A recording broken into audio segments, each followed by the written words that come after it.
I'm Gina Rullo with Joseph F. Berenato, Gabriel J. Donio, and this week's Jersey Oddcast, we've got school shakeups, road closures, small town drama, and a big debate. Are the 1980s the new 1950s? Let's go. What's going on, gentlemen? That's a big debate question.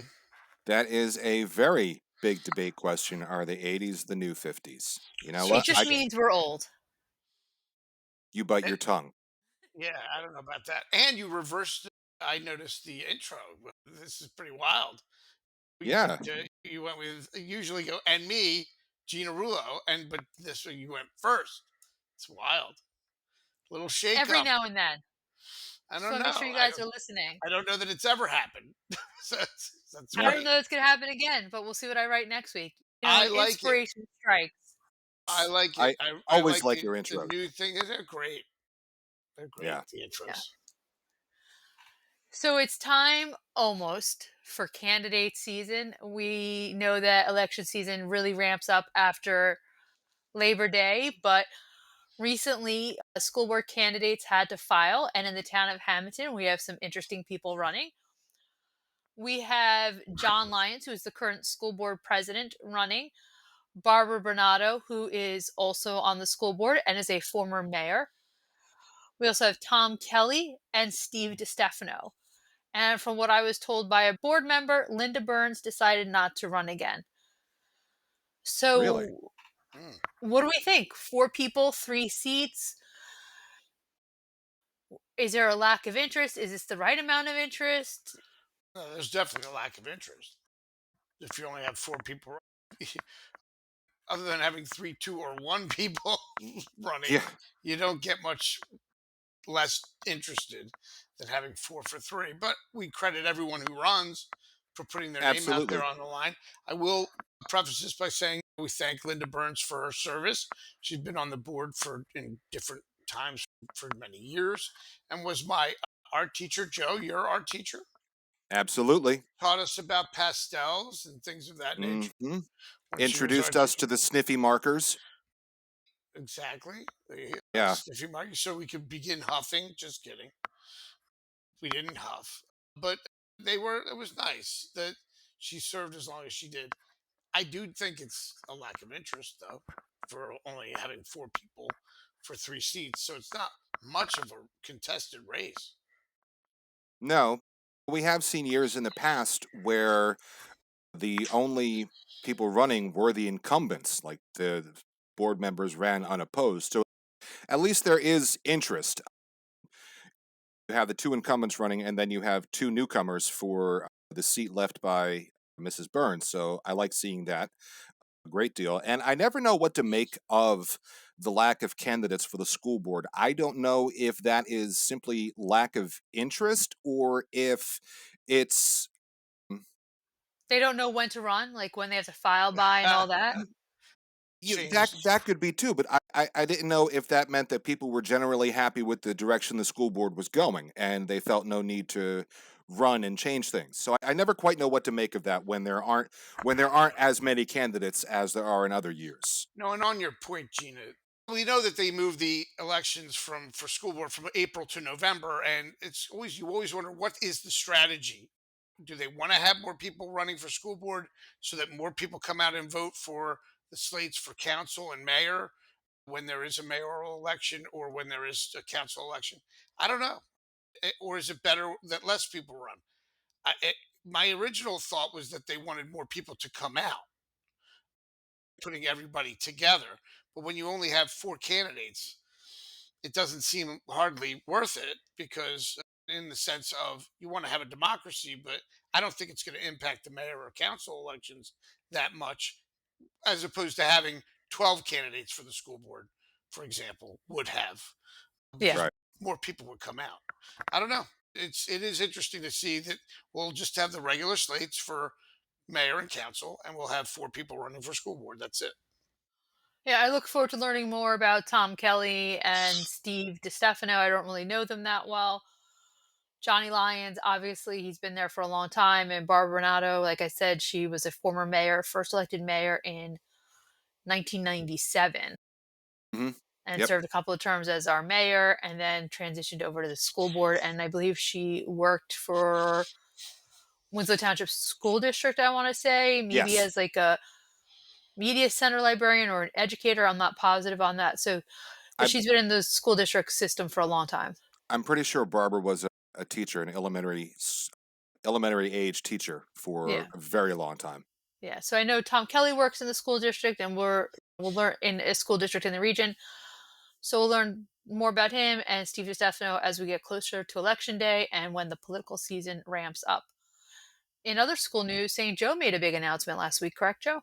That is absolutely correct. According to release from the school, St. Joseph Academy has a new principal for the 2025-2026 school year, Nancy McHugh.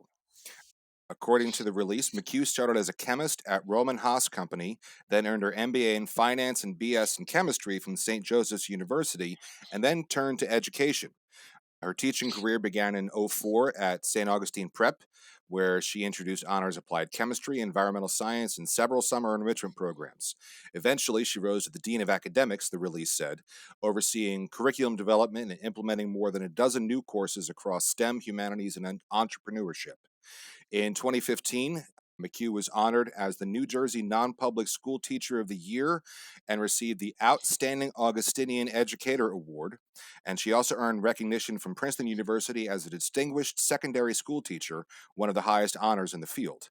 According to the release, her goals at SJA are clear: maintain high academic standards, strengthen community culture, and reinforce the school's identity as South Jersey's premier life skills institute. Stephen Capuccio, the school's head of school, said that she is a visionary, a listener, and a leader. She understands how to challenge students academically while supporting them emotionally and spiritually, and they are honored to have her at St. Joseph Academy. I'm happy to see this. I think it's a good positive step forward. She seems to have the right background for their educational ambitions. And Absolutely. I love to see this focus on education coming out of St. Joe, and I hope that she's able to achieve her goals and that the students will be better for it. Yeah, she certainly seems to have the credentials, the background, and the experience. And I always enjoy when schools pay attention to STEM programs. I think that they're more important even than we realize to get students in science, technology, engineering, mathematics. It's important. How did you do, Gabe, with your STEM classes? Do you have any favorite teachers from when you were in high school in those fields? Science teachers were always interesting at Hammonton because they were somewhat eccentric, and we had a lot of That's putting fun. We had a lot of fun in those science classes in middle school and high school because they were definitely different thinkers. And when I see St. Joe doing putting the focus on that, I agree with Joe. It's an excellent development, and this is another nice development for a school that is a miracle of faith and community. This is now 5 years, something that probably shouldn't have happened in the sense that in most places it would have just closed and that would have been the end of the story, full stop. But it didn't. And now you're 5 years into it and you're getting a new principal, and it seems like it's just going to keep going and growing. We did an earlier report this year on their facilities for sports. Mhm. And now we're talking about their academics and overall umbrella leadership. So credit to St. Joe Academy and everyone who continues to support all its efforts. It's great. Speaking of eccentric teachers, did you have Mr. Suman? I did. Mr. Did he set his desk on fire when you were his student? No, I don't remember that. I just Oh, remember I remember a big tank filled with swamp water and that sort of thing. I don't remember this. Tell the story. because like he taught my father, and he did it with my dad, and he did it when my sister had him. It was basically to, if I remember correctly, to show that propane was heavier than air. So Okay. he turned on the gas jets on the desk, waited a few minutes, turned them off, lit it on fire, and you just saw this cascade of liquid fire go down the side of the desk. Oh wow. I Yeah. No, I would have remembered that, but I will say this: I could have been out that day. It sounds like something he did annually. Yeah. Gina, I, you look horrified. Yes, it, we didn't do this in New York. We did not set our no, furniture on fire. It it was the sounds 80s. It was a it different sounds it sounds like an insurance risk. I don't know. We'll have to ask Diversified if you can still get away with that today. But Mr. Schumann, he didn't care. He cared about the students. We learned a lot. He was not big on protocol or rules, as I recall, very much. No, no, Yeah, very little got in the way of education. right. That was what was primary. And he had a very distinctive voice. I remember that as well. He was a very distinctive guy and eccentric, I would say. It fits Yeah. the bill. Yeah, all you're right. All of our science teachers were eccentric, and I think they need to be. Yeah, why not? You're you're dealing with kids. It's and science. You might as well be a little bit of an oddball. And we don't mind that here at the Oddcast. No, we We're all encourage for it. that. In fact, we encourage it. So there you go. Good luck, Speaking St. of Joe. Yes, and speaking of making choices that shape the future, if you're deciding where your next home should be, call the people who know South Jersey best. Crowley and Carr Real Estate. That's right, Gina. And if you're looking to buy or sell your home or commercial property in South Jersey, call Phil Carr, owner of Crowley and Carr Real Estate. Crowley and Carr is the best place in town to find the best place in town. Call them at 609 561 0505 or go to Facebook or Instagram. Thanks, Gabe. So I understand from things I've read that Bellevue Avenue is going to have a shutdown for a little bit around the area of the railroad track. Is that right, Gabe? There's a lot of work being done on Bellevue Avenue in the coming weeks, so everyone should be aware because there's going to be a lot of detouring. And according to published reports, you're talking about literally impacting thousands of drivers in Atlantic County. So, New Jersey Transit is working on the Route 54 railroad crossing. We know it as the intersection of where Bellevue Avenue meets 12th Street, meets Egg Harbor Road, meets sort of Front Street, meets sort of Railroad Avenue. It's a lot of roads and streets are going to be impacted. So that is going to be in the downtown area, and it's so Route 54 will be closed in both directions between Railroad Avenue and Egg Harbor Road from 7 a.m. to 5 p.m. beginning Friday, August 22nd through Friday, August 29th, a week. A detour will be in place. That detour is subject to weather delays.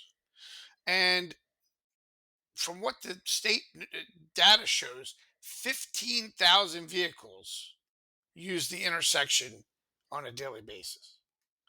So a lot of people are going to be impacted. The Atlantic City rail line will also be impacted because, as we know, there's a railroad crossing there. And there's some more information that New Jersey Transit has offered regarding that. They just released that on August 11th.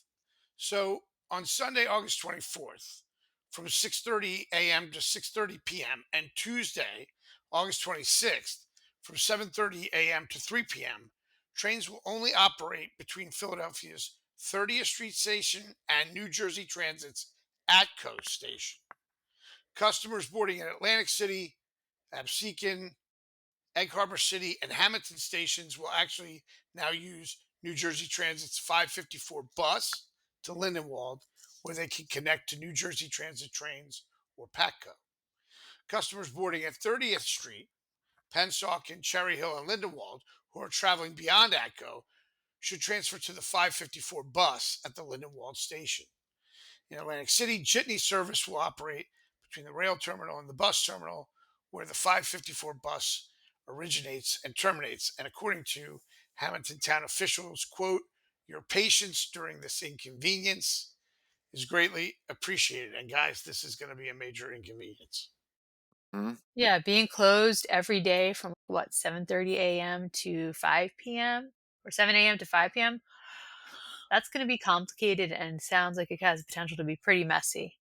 Yeah, yeah. But if they're doing rail work, those tracks are what, almost 35 years old now? I don't know that they've replaced them before. So at least that's good to see. And this is actually postponed. They had announced at one of the council meetings a few months ago that this was supposed to take place at the end of June. I remember because it was supposed to originally be done on my birthday, and I'm like, they better get done because I got places to go.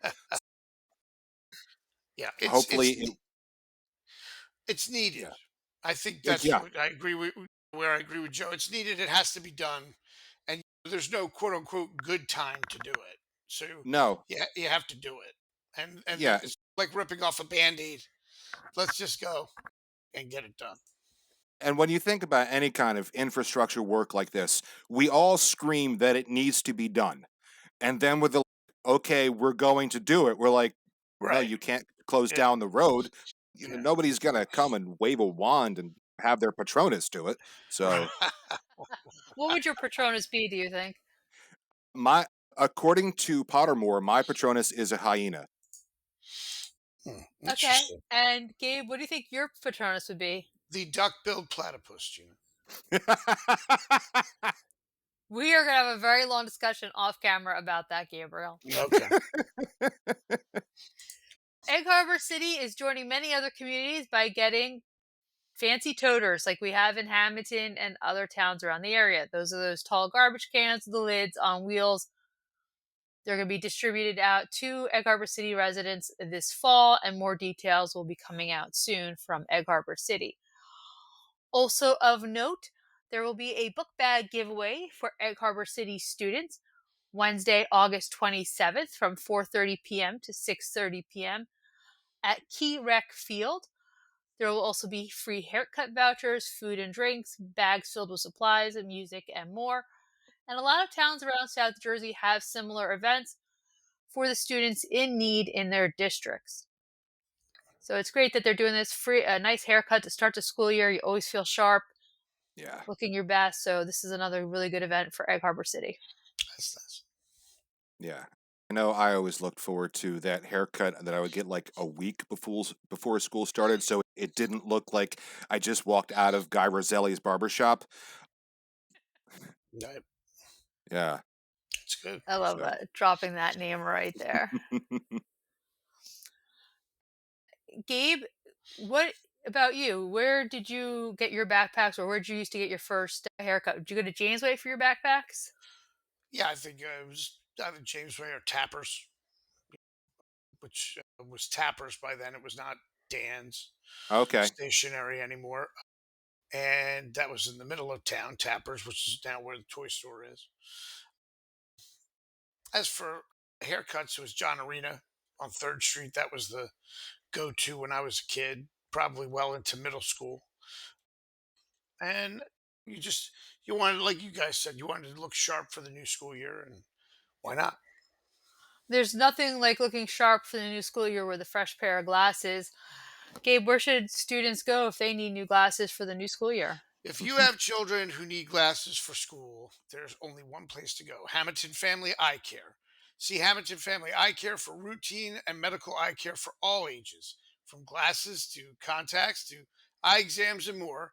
Visit Hammonton Family Eye Care at Peachtree Plaza, 80 South Whitehorse Pike in Hammonton. Call 609 567 7479 or go to HammontonFamilyEyeCare.com. Joe, last week there was supposed to be an important vote on the county jail that's being proposed for the multi county jail that's being proposed for Winslow Township. What's going Yes. on with that now? The meeting that was originally supposed to be on August 5th was postponed due to the death of Atlantic County Commissioner Ernest Coursey. That commissioner meeting has been rescheduled to August 12th at 4 p.m., but the presentation about the proposed regional jail is scheduled for the September 2nd, 2025 meeting, also to be held at 4 p.m. And according to Atlantic County Commissioner James Bertino, the meetings are live streamed. However, I feel it needs to be said that much like our own council meetings or our school board meetings, absolutely you can watch them from home, but I don't believe there's any means of public comment if you are live streaming. usually have to be in person to participate in the public comment portion. Yeah. So, Now, it's important if you have an opinion about the proposed facility that's coming to the Ancord section of Winslow Township to show up and be heard. You don't have to wait to September 2nd's presentation. You go to any commissioners meeting and make your voice heard. You can write letters, and you could reach out to Atlantic County Commissioner James Bertino, who is the county commissioner for Hammonton, but you could mhm. also reach out to any of them and just let them know what you're thinking and how you're feeling about that. If you don't say anything, then you can't be surprised or should be upset if the vote doesn't go in the way that you're thinking. That is the key to a democracy. Yeah, if you have opinions, make them heard. Otherwise, sit down. That's the only thing that people respond to who are sitting up there contemplating a vote. They're going Hmm. to respond to who's in the room, who's not in the room, what do they hear, what don't they hear, and that's going to inform their decision. And like Joe said, that's democracy. So, if you want to be part of it, then go to the meeting and make your voice heard, like we said. Joe, we had some good news for St. Mary Mount Carmel Parish that came out last week.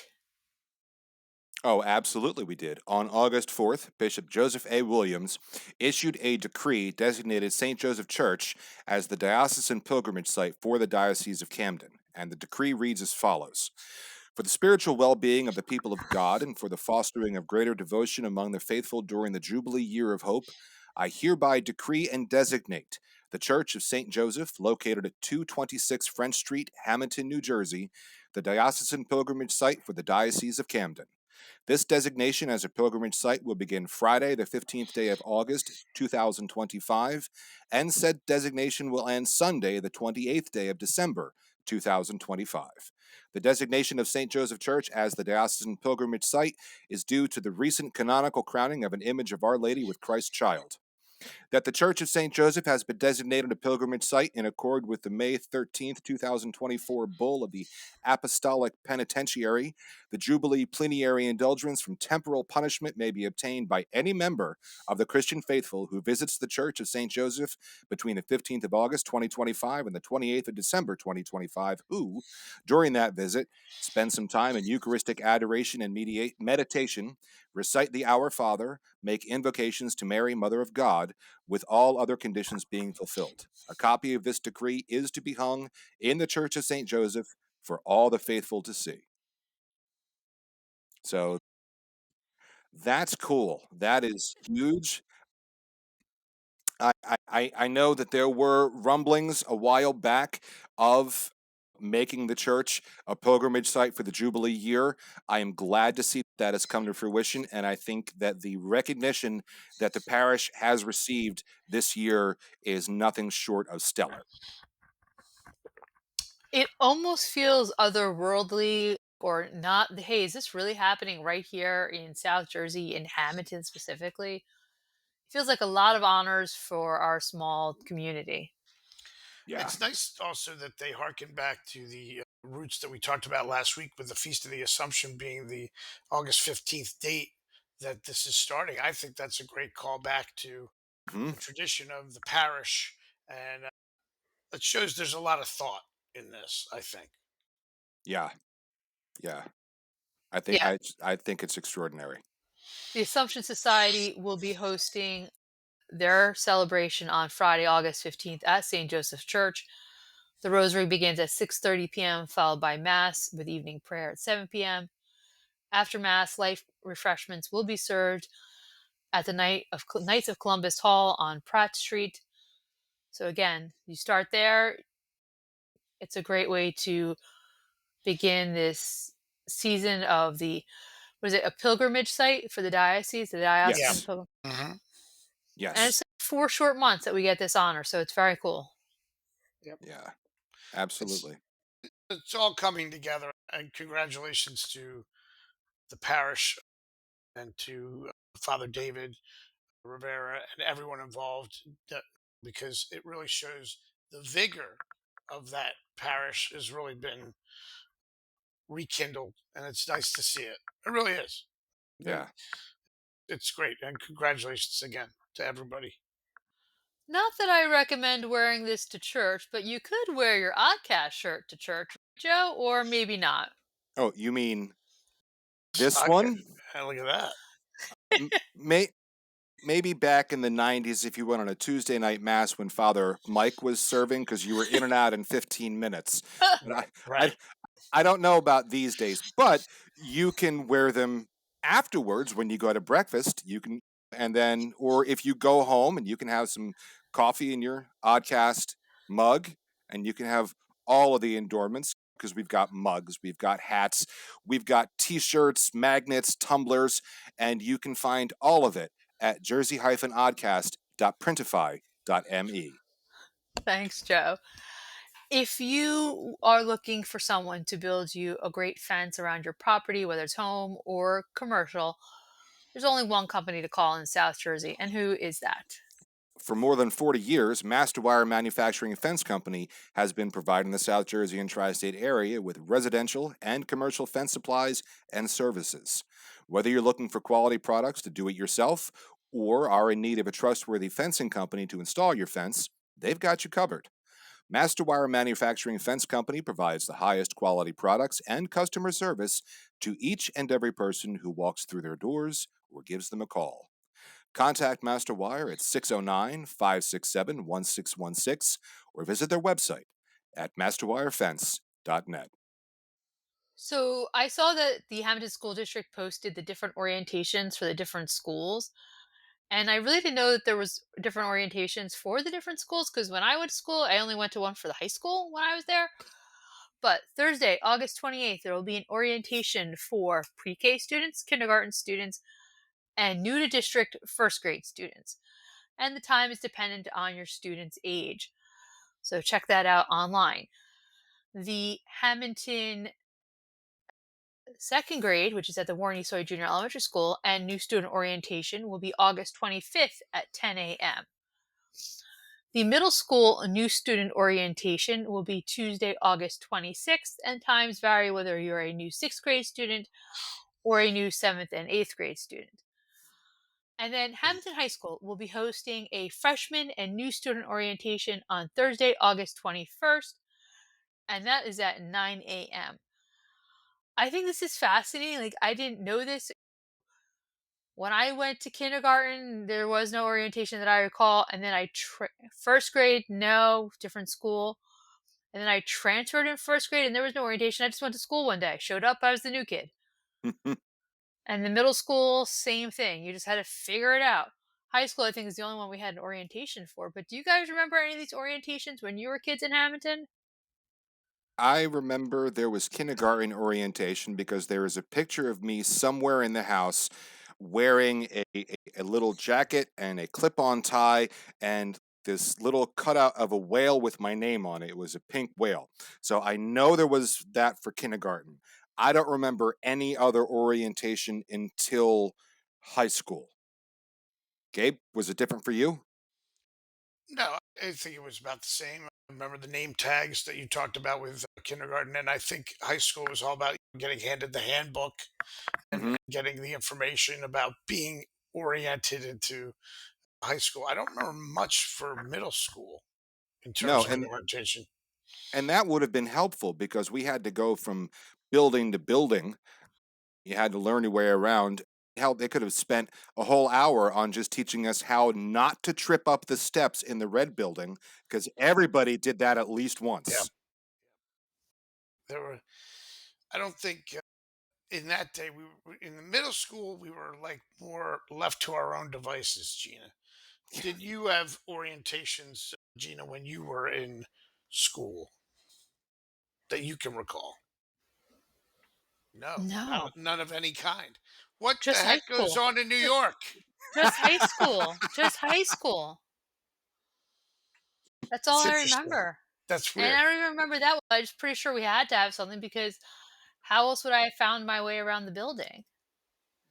I don't remember my freshman orientation, but I do remember when I was a senior and taking part in the freshman orientation, giving them a tour. And I remember it well because I was rocking like 103 fever at the time. So I don't know what I said to these students.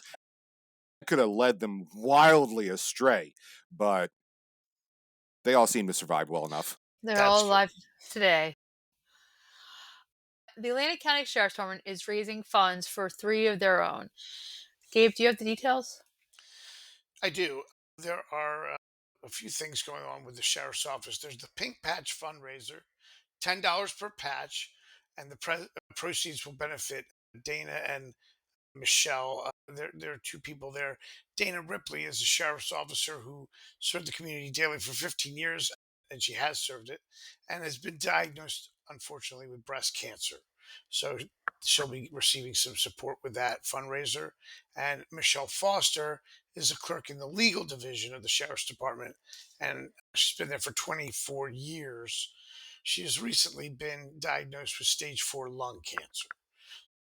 The diagnosis had a profound effect, both emotionally and financially. And so the Pink Patch fundraiser will help support them, both of them. And then there's a support for Styes on Friday, July 25th. Detective Styes experienced a stroke as a result of a natural gas leak while conducting a warrant arrest. In an effort to support this family through the recovery process, friends have coordinated the following opportunities for contributions. There's financial contributions, which you can Venmo, donation drop offs to the Bee's Knees, which is located in the historic village of Smithville from 11 a.m. to 6 p.m. daily, or a meal train, which you can find online. Just people looking for support, Gina. A lot happening all at once, obviously, at the sheriff's office, but people are reaching out to help. Yeah, I think it's great that the way the department is coming together for three of their own right now. It's a lot. I'm sure it's a hard hit for their department, but they're trying to support the families as well to show that they are one community. And then the pink patches, the sheriff's officers are allowed to wear the pink patch throughout the month of October on their uniform in observance of Breast Cancer Awareness Month. So it'll have something positive out of a difficult time. Yeah, I always it always warms my heart. I don't want to say I always like because that's not the case. It always warms my heart when I see something like this, when a department comes together for its own and when the community responds in kind. I I don't want to say I would like to see more of this because then that might necessarily imply that I want to see the need for more of this. But it's the right thing to do. And on a side note, I had no idea that a natural gas leak could lead to a stroke. I've never heard that New before. fear unlocked. New Yeah, fear unlocked. yeah, For maybe. real. I guess inhaling it, right? It must be. I'm not Yeah, sure what would cause it, but that's what the information that was given out stated. yeah, that's horrible. Yeah, sure is. And while we're on the subject of community support, Marinella Funeral Home has been serving Hammonton families with care for generations. That's true, Gina, and they're always there for different people in the community. They've been a community pillar for a long time.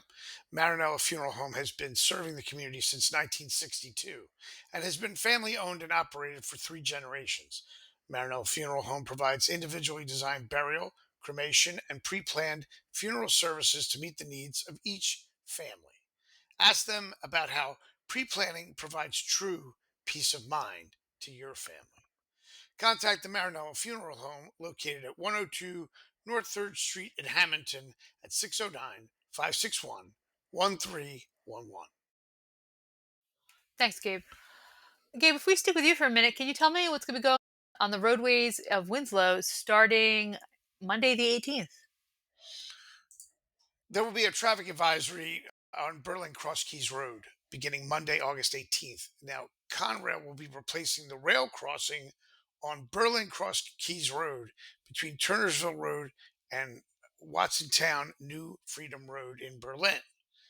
So the closure schedule for this railroad closure will be Monday, August 18th, with a full road closure from 8 p.m. to 5 a.m.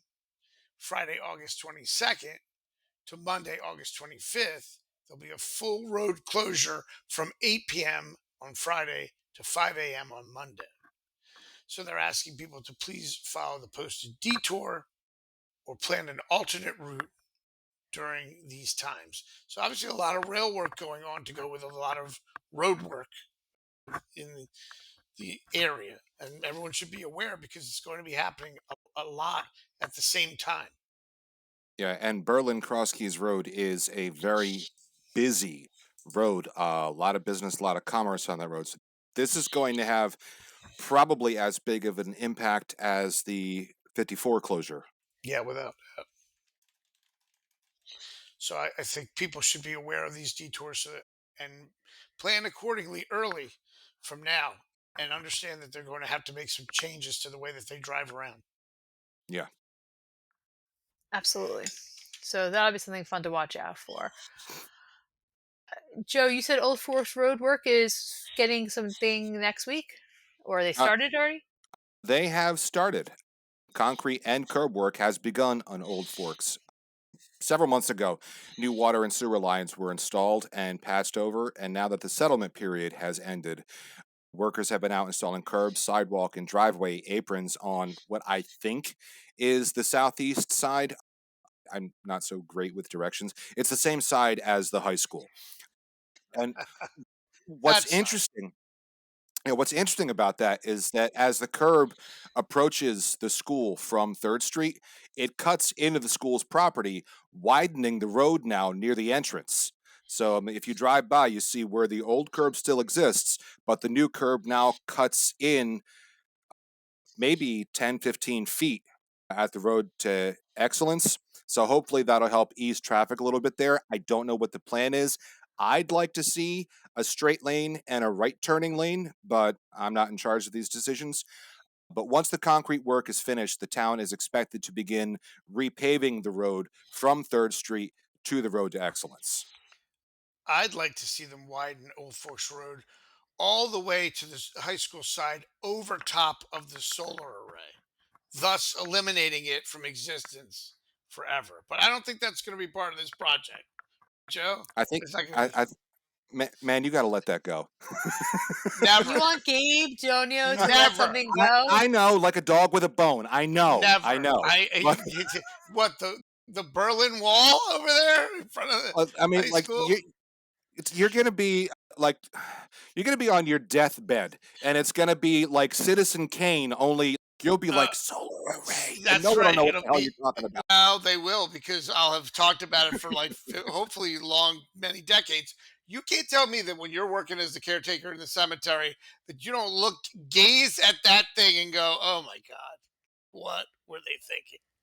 At this point, it doesn't bother me because my side of the street looks nice, so people are averting their gaze Oh, from that hideous that monstrosity and looking, going, "Man, look that how nice that looks that over is there." such a Hammonton way of thinking of my house looks good.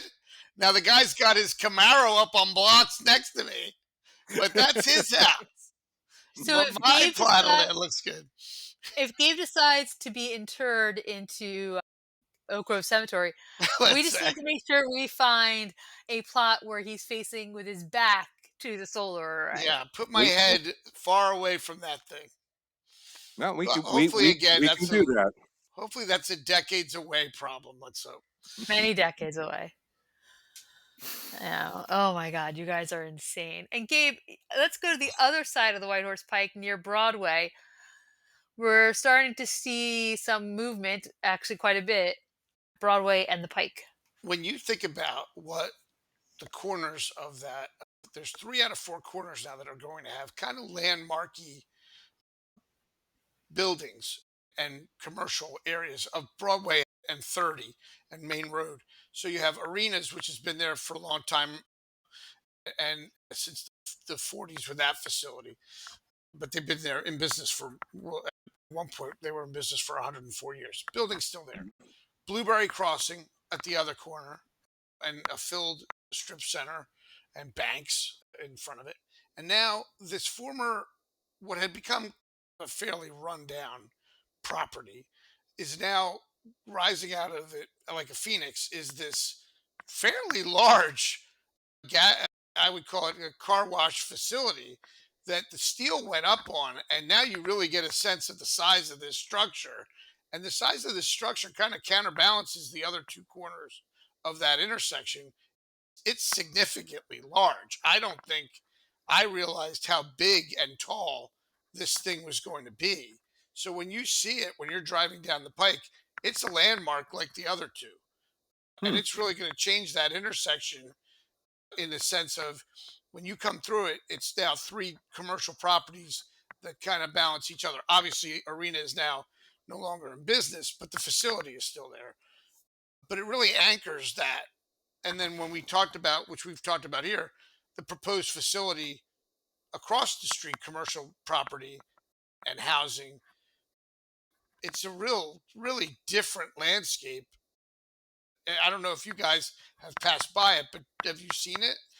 It's pretty significantly tall and pretty significantly long for that property.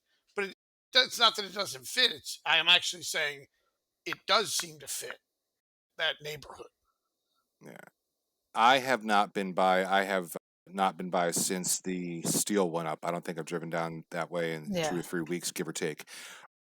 But I'm glad that something is going there. I'm just wondering how that is going to impact that intersection traffic wise.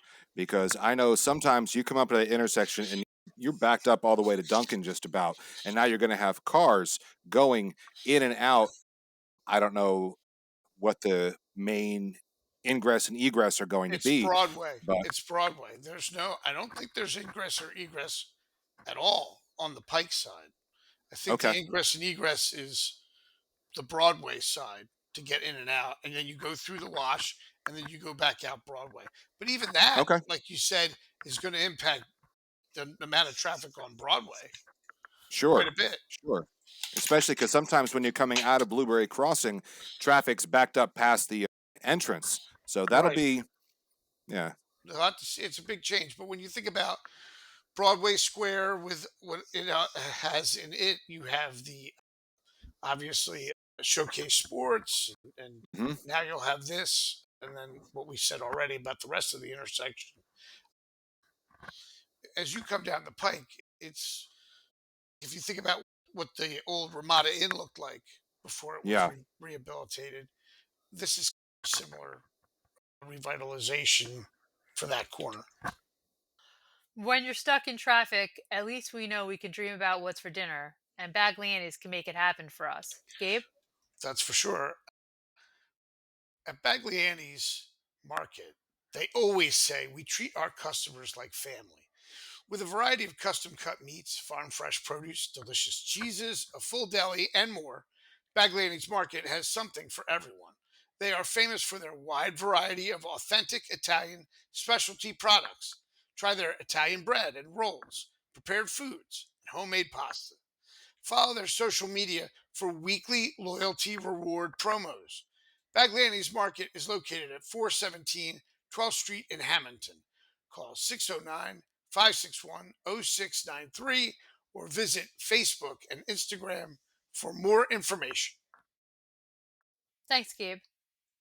We were informed last week that a 1984 Hamilton High School graduate received a very prestigious award. Gabe, I believe you have all the details this week. That's right. It's my brother, Father Frank Donio, and we're all very proud of him, so we'll get right to it. Palatine Father Frank Donio, a former pastoral director of St. Jude Shrine in Baltimore, earned the 2025 International Blessed Michael McGivney Medal, the highest honor given annually to a Knights of Columbus chaplain. The award, presented August 4th at the 143rd Supreme Convention of the Knights of Columbus in Washington, D.C., is given to a chaplain whose, quote, priestly zeal and exemplary service embody the legacy, end quote, of Blessed McGivney, the Knights founder. Donio was chosen from among nominees submitted by each state council.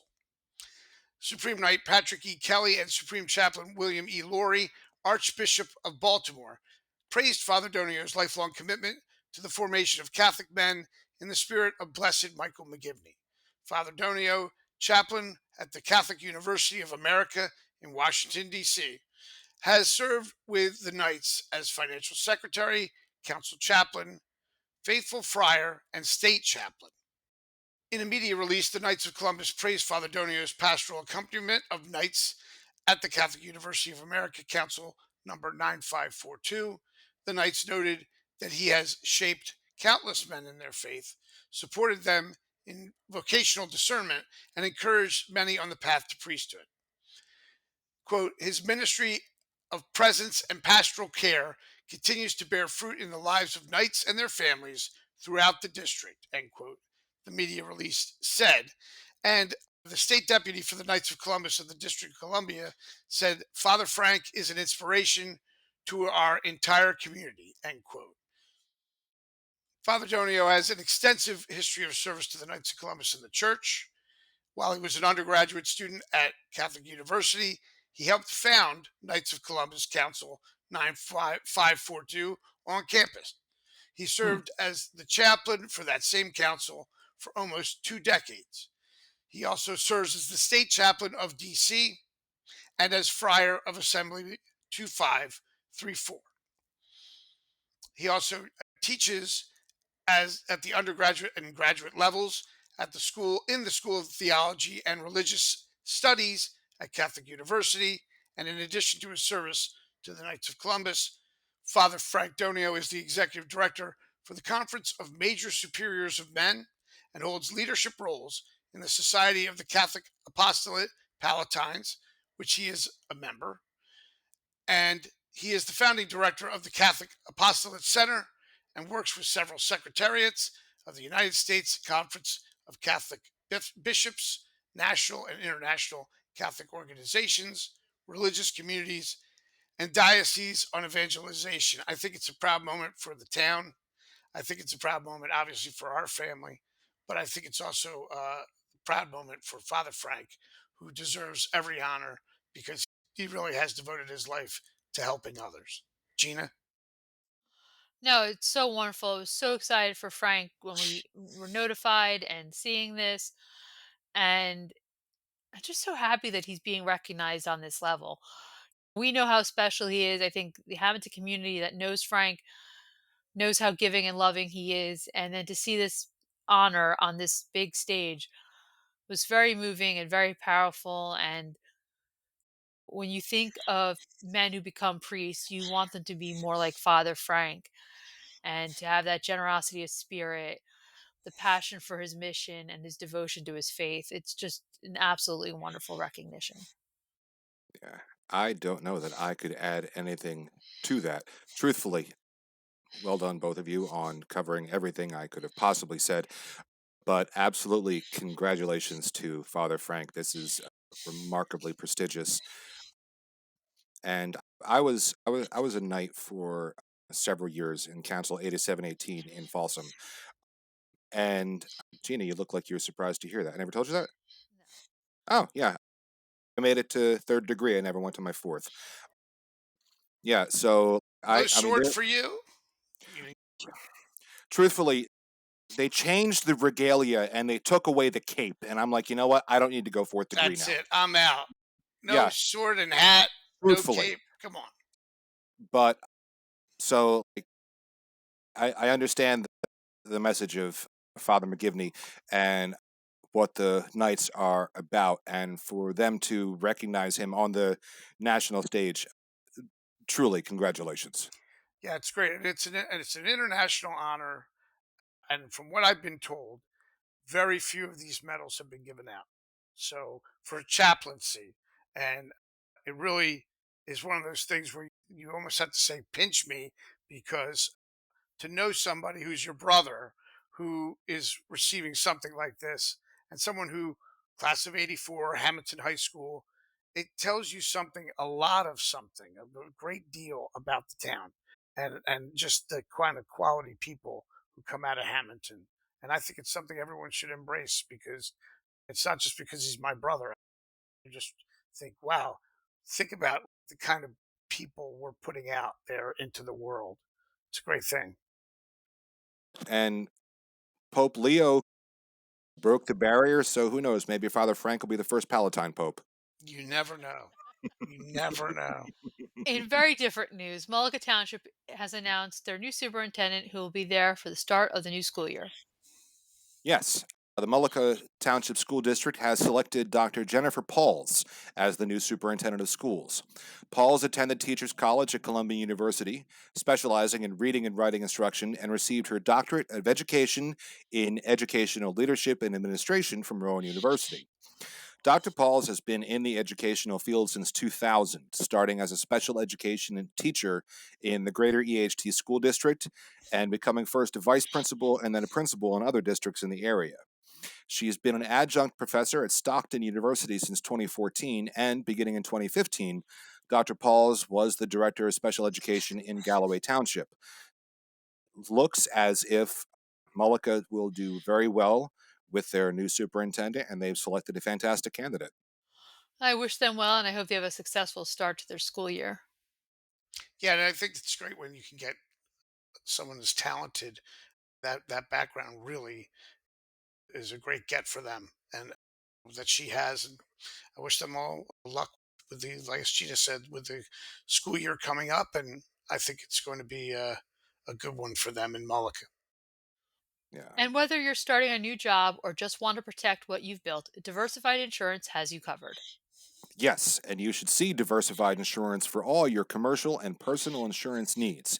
They are a value added firm. They provide unsurpassed service, consult with you to determine your needs, and offer you a choice of insurance plans and programs. They are a value hunter who can find the best combination of coverage, service, and price. Contact them today at 609 567 7771 or visit their website at diversifiedinsuranceofnj.com. Joe, I was watching the news and I saw a segment. I was like, ugh, this has Joe Bernato's name written all over it. 1980s nostalgia and coffee. Indeed, you were talking about Café Crema, located at 100 South Broadway Street in Gloucester City. It glorifies all things 1980s and early 90s. According to their bio on Facebook, it's circa 1987. We're serving up all your morning and afternoon needs. We have fresh grab and go foods and made to order drinks to get you out in record time. Now, on the inside, their walls are adorned with retro movie posters and other vintage decor, and the entire place is just a love letter to the time period. They're open Monday to Saturday from 8 to 4, and Sundays from 7 to 3, but during the summer, like now, they're closed on Sundays. But for more information, you can call them at 856 349 7074 or find them on Facebook and Instagram. And what struck me about this is that they were really one name choice away from bringing Back to the Future 2 to life with Cafe 80s. Yeah, Do you remember that? that's pretty well. Yeah. No. Now, is this mostly coffee, Joe, or is it like No, it's coffee, breakfast. Their Instagram site, their Instagram page has their full menu. It's a 4-page menu. They've got breakfast that they serve all day, and lunch, I believe, is from like noon to close. So they've got stuff everywhere. They've got I believe in the news report that you were watching, they said that they have gluten-free options. So Gabe, you're covered. So nice? they've got a lot, and it Yeah, and looks they have like a like lot the of fun. fancy coffee drinks that people like, the Hmm. lattes, they have matcha, they make a lot of their fruit syrups and things like that in-house to keep it very fresh and better tasting. So Yeah. I which thought it was which pretty goes cool. wildly against everything in the 1980s. If you really want to Yeah. be authentic, pour everything out of a can and charge me a nickel for it. But Right. Right. Maybe they have Tab. Do you guys remember Tab? oh, of Yeah. course I remember Tab.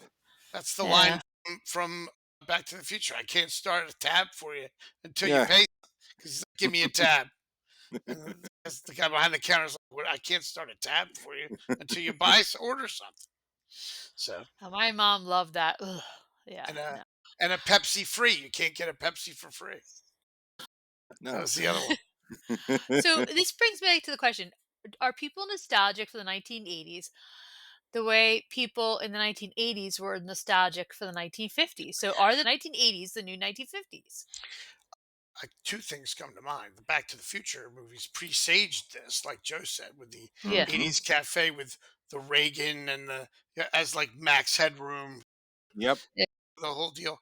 But the second thing that comes to mind is in Hammonton we had from Saved by the Bell 20 years ago, a generation ago. We had Mario Lopez and Dustin, the late Dustin Diamond, here from Saved by the Bell, and it went over. And this was Gina's idea, really. In the Christmas parade, it went over like gangbusters. It was unbelievable the way people embraced those characters from the '80s. So I think we were a generation ahead of the curve. I think there's a very real, the 1980s are like the 1950s. For like when Happy Days came out in the '70s, people were nostalgic for the '50s, and Yeah, now and here in that the was only 20, 20 years. now Yeah. here in the 2020s, I think you throw '80s stuff out, people are definitely treating it like it's '50s stuff. I think. What do you think, Joe? Yeah. Oh, yeah, I'll agree. And I think it started when, and I know it's not called Oldies 98 anymore, but it's always going to be Oldies 98. Right. When the first time I heard Billie Jean on Oldies 98, and I'm just Right. like, oh, that's the Oldies Yeah. station. Oh, that was the first record I bought. Ow. Yeah, man. It's on the Yeah. oldies. And imagine you listened, you tuned in, you didn't look at your dial, and you were like, "Oh, rocking out to like a song from the '80s," and then you hear, "Welcome to Oldies '98." Boy, oh my God! Yeah.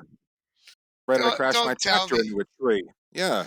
But But Gina, like you don't see I it? just oh, I don't like it. Cars from the 1980s did not have great styling No. as compared to cars from the 1950s.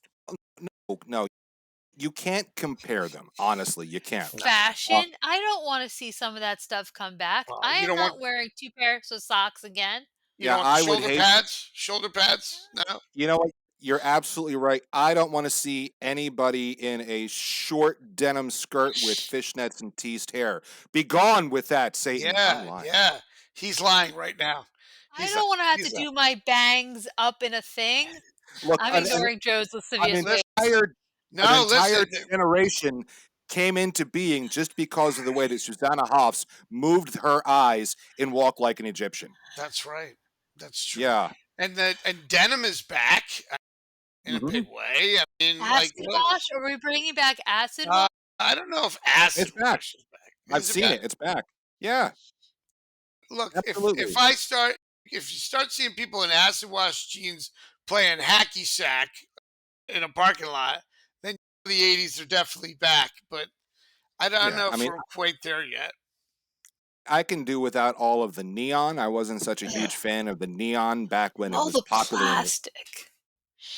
But oh, but Then last week we got the horrible news, or whatever kind of news you want to call it, that Grimace, for us 80s kids, we found out that he was a taste bud. yeah, I don't even know how to process that.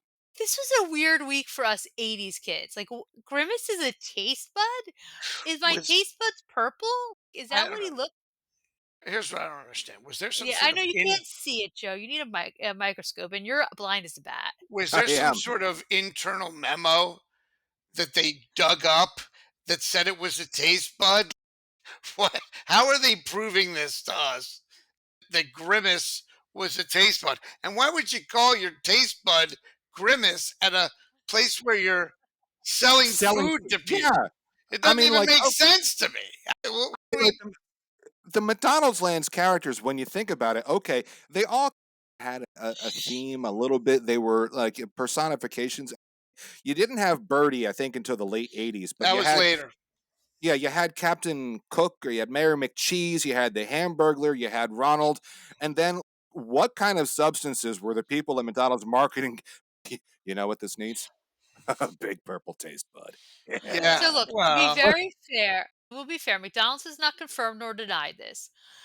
And then back in 2021, they said whether he's a taste bud, a milkshake, or just your favorite purple blob, the best part about Grimace is that he means different things to different people. And Oh, and if he's purple, like what happened to his uncle? Was it Uncle McLucky O'Grady or whatever? The green grimace yeah, that comes around. yeah. Around, What did you eat, man, that turned your tongue green? I don't know. I yeah. When there was you're talking when they do the mint shakes, then you Yeah. get the, yeah. I don't know. I have two questions. What are the fry guys then? What are they made out of? All right. I don't know what the hell, excuse me, the heck that they're made out of. And then I guess the other question is just all of it. I understand why they did it back then, having these mascots and other things, but it was all a little trippy, wasn't it? Oh Like, yeah. yeah, what was going on in the 70s? Yeah, man, let's have Grimace. And then Grimace, there's a natural progression. If you've ever gone to a Flyers game, Gritty and Grimace, you put them side by side, there's a Oh, lot of similarities there they're clearly related. somehow. Absolutely. Yeah, Or they are Grimace and related. Barney. Put Barney, Oh, Grimace, and I love Gritty. you, you love me. I don't love Barney. No. Yeah. Barney we know is a dinosaur. Grimace is relegated to umami status, which I don't even understand. What is going on? Oh my It's just god. strange. So while the kids are still figuring it out, what Grimace is or is not, or if the 80s are cooler than the 50s, the pros at Demeglio Septic and Quality Sanitation are already on the job. They are. Demeglio Septic and Quality Sanitation are here for a variety of services, including septic pump out, grease trap service, high pressure jetting, portable toilets, and more. Call 609 561 3597 or go to demeglioseptic.com for Demeglio Septic, or call 609 561 4666 for quality sanitation. Experience the Demeglio difference, a promise of superior service, quality, and reliability. Hammonton's neighbor, Winslow Township, is having a family day. Gabe is going to fill us in on all the details. What's the deets? Absolutely. We have a free Winslow Township Family Day. They do it every year. There's going to be a school supplies giveaway while supplies last, and food, music, shopping, family fun. This is coming on Saturday, August 23rd from 2 p.m. to 7 p.m. in New Brooklyn Park in Winslow Township. Now, this is a new location and new hours, so take note of that. The live entertainment starts at 6 p.m. with Everyday People, a Sly and the Family Stone tribute band. So it sounds like a lot of fun. Family Day is, it's like I said, it's been an annual event, and now it's coming up again on Saturday, August 23rd from 2 p.m. to 7 p.m. New Brooklyn Park in Winslow Township. Sounds like a nice day out. Sounds like something to do with the family if you have kids. Yeah, absolutely. As long as the Listen, weather holds. It's a nice park, too. It's a real nice location all around. Nice. I don't know, but I will take your word for it. Ah, About 2.5 hours north of us is the longest traffic light in the United States. At the intersection of Route 23 and Clinton Road in West Milford, drivers can sit through a red light that lasts up to 5 minutes and 33 seconds. oh, That's heavens. longer than your average shower or about two Taylor Swift songs. And according to another article I read, the green light is like crazy short. I want to say like 10 seconds short. It's just no thank you. Again, it's 2.5 hours from South Jersey, and I will stay in South Jersey rather than go to West Milford and sit at that red light. I will become very hostile if I sat there. More hostile anyway. Let me ask you this. That is the Oddcast Odd Fact, right? Yes. Yeah. That's that I is should have said odd. that. I Did should have said that. I was so taken aback by it. That is, in fact, the Oddcast Odd Fact for the week. That is did you odd. say 5 minutes and 33 seconds? Yes. I'm unpacking a lot from this. People do the Chiefly, wordle in line, they said. chiefly that lasts longer than the average shower. I Or you, find that mildly distressing that people are only in the shower for 5 minutes. Well, how Take long are some you in there time, for, Joe? probably about 10. Like, you got 2,000 parts, take some time and visit them. But I'm not sitting for 5 minutes. I'm getting a ticket. yeah, I'm getting a ticket. yeah. And unless they build a bathhouse on the side of the road there, so we can really test this whole shower theory. I don't believe that it's that anyone's just taking a shower for 5 minutes. I guess you could, but Yeah, I'm like, if you're in a hurry, but or you're uh, conserving water or something. I don't know, but that seems that now the Taylor Swift songs I can't dispute. They're time yeah. stamped, so that's what that is. And if we're looking at music, I guess that's not bad because I don't think you'd make it all the way through Stairway to Heaven before the light turned green, so you'd be fine. Yeah, see that? See that? There you go.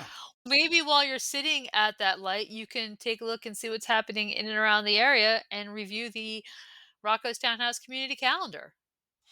We sure can, Gina. And remember, at Rocco's Townhouse, they pride themselves on being a spot where everyone can meet and eat. Delicious appetizers, entrees, burgers, and more, along with a full bar and plenty of craft beers on tap. Remember, everyone meets at the Townhouse, 21 North 3rd Street in Hammonton. Call them at 609-561-9384 or visit roccostownhouse.com. And now, the Rocco's Townhouse Community Calendar. Come to Rocco's Townhouse after Hamilton's 12th annual National Night Out on Friday, August 15th from 6 p.m. to 9 p.m. at Hammonton High School. Come out for a night of community fun, safety demonstrations, and activities for all ages. Fireworks are at dusk. Also of note, celebrate the end of feast season at St. John the Baptist Society's second annual Holy Smoke Cigar Night. It's happening Friday, August 29th from 6 p.m. to 10 p.m. at Tomasello Winery. Your $40 donation includes a custom blended cigar from Summers Point Cigars, a glass of wine, light fare, and live music by Nikki G. RSVP by August 22nd. The Sweetwater Yacht Club's 2025 Boat Parade on the river is Saturday, August 23rd at dusk. Powered vessels of all shapes and sizes are welcome, each decorated and parading down the river for the crowd and judges.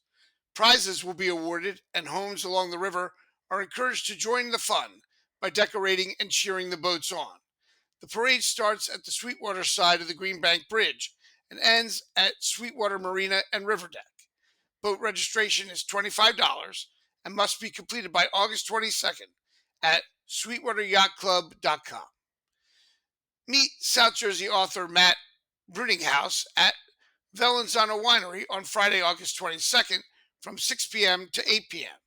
He'll be signing copies of his debut spy thriller, The Rookie Agent, a fast paced tale of espionage, danger, and high stakes. More information about all of these events can be found online. Thanks, Gabe. Something else for your calendar is when to pay your taxes in Hammonton and Waterford. Yes, because that has changed, as we had mentioned previously. According to the town of Hammonton, preliminary tax bills were mailed by Friday, August 8th, and the grace period has been extended to Thursday, September 11th, and payments must reach the tax office on or before that date to avoid paying interest, which is calculated back to the original due date of August 1st. Water and sewer bills are due now with a 10-day grace period, and the town asks that you remember that taxes and utility payments should be made with separate checks. Now, in Waterford Township, tax bills are now available to view and pay online, and the grace period has been extended to September 22nd. Payments received after that date will also have their interest calculated back to August 1st. Bills are set to be mailed in the next few weeks. To view or pay the bill online, visit waterfordtwp.org and click on the tax utility payments in the menu. Thanks, Joe. And those are important dates for everybody to remember. And when it's time to Agreed. clean out the clutter, United Roll Off can handle the heavy lifting and help you get your life more organized. And if you're looking for fast, reliable dumpster service, call United Roll Off Service and Recycling LLC. Family owned by the Grasso family and proudly serving South Jersey since 1999. 3 generations strong, United Roll Off is your local solution for household cleanouts, construction debris, concrete, and yard waste, with 11, 20, and 30-yard dumpsters ready when you need them. Serving Hamilton and all of Atlantic, Burlington, Camden, Cumberland, and Gloucester counties, they've got the size, service, and local touch you can trust. Visit them at 735 Wiltshire Mill Road, Hammonton, or call 609 561 8287 to get started today. United Roll Off, local, loyal, and ready to haul.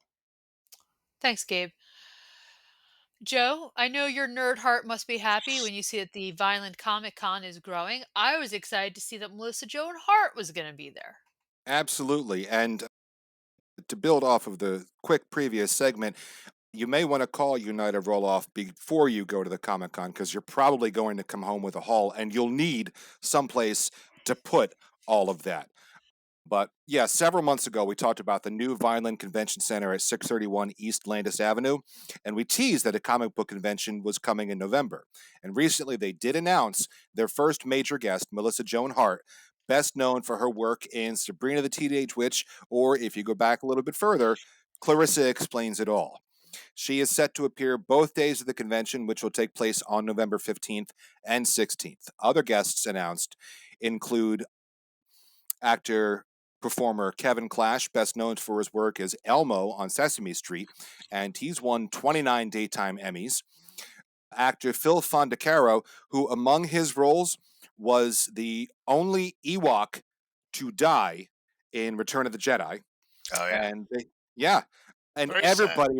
everybody remembers that scene. You've got, I think it was Wicket kind of like pushing him with the stick and just sitting down and looking sad. Everyone remembers that.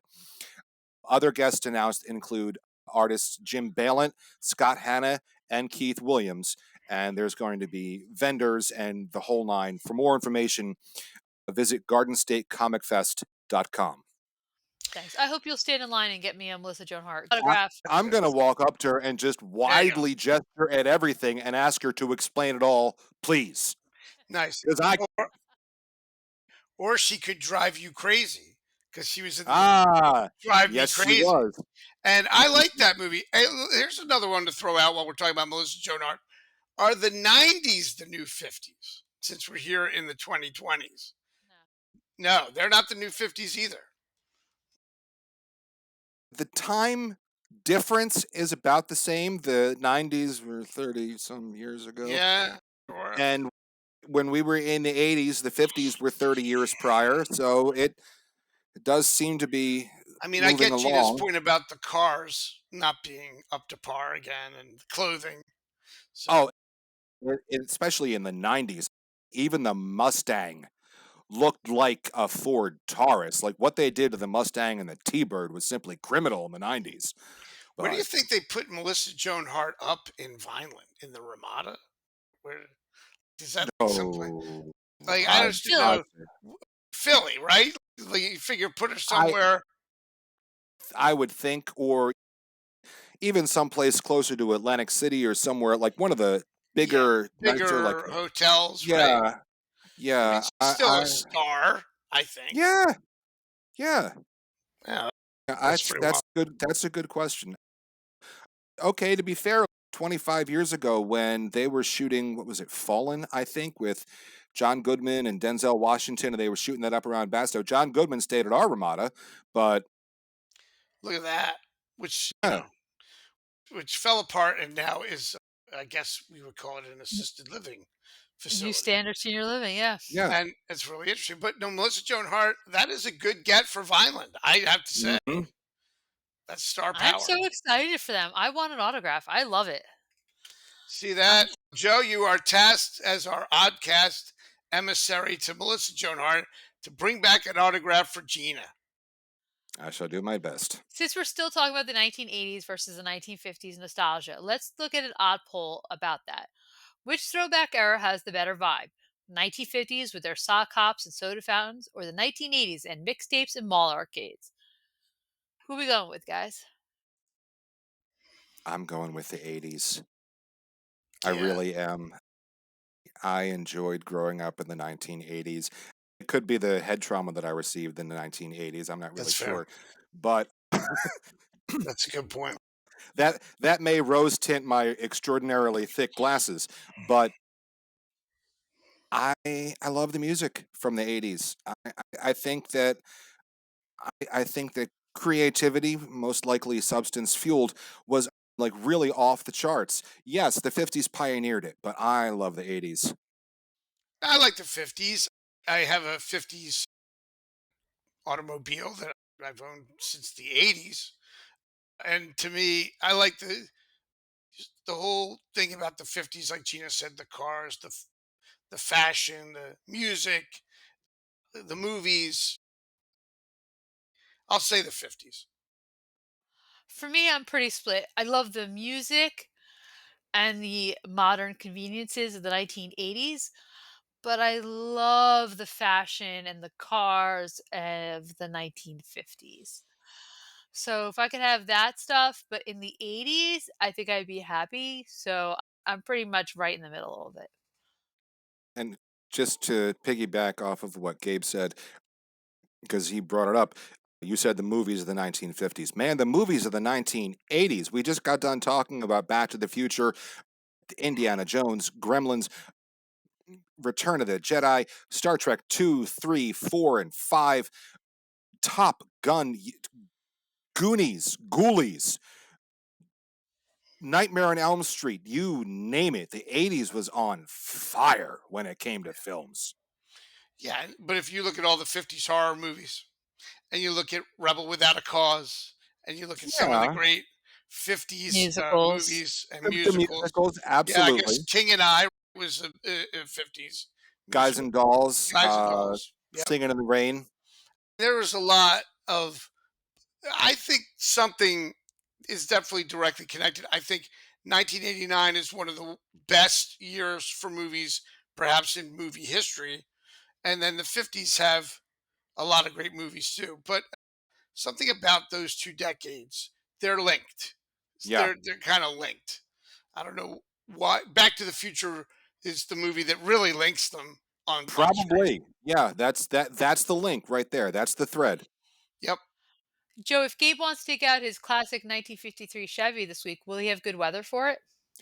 Since you asked, it sounds like it is time for the Oddcast Forecast according to the app on my smartphone and sponsored by Ben Castone Landscaping.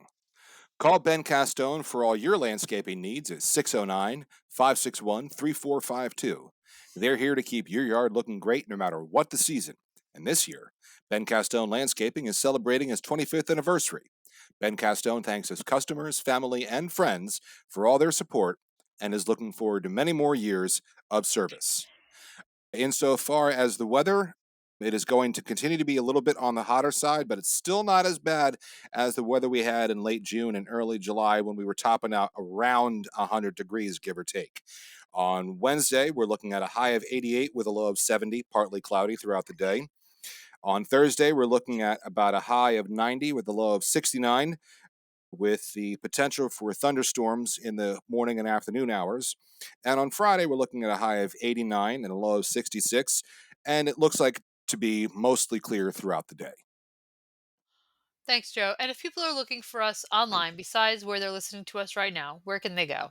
For more information or for sponsorship opportunities, email us at jerseyoddcast@gmail.com. Find us on Facebook, Instagram, or Blue Sky. Call us at 609-444-6178. Listen to us on YouTube or your favorite podcast service, or visit our website, jerseyoddcast.com. Thanks, Joe, and thanks for listening. We'll be back next week with more chaos, commentary, and community because someone's got to do it. Have a great week.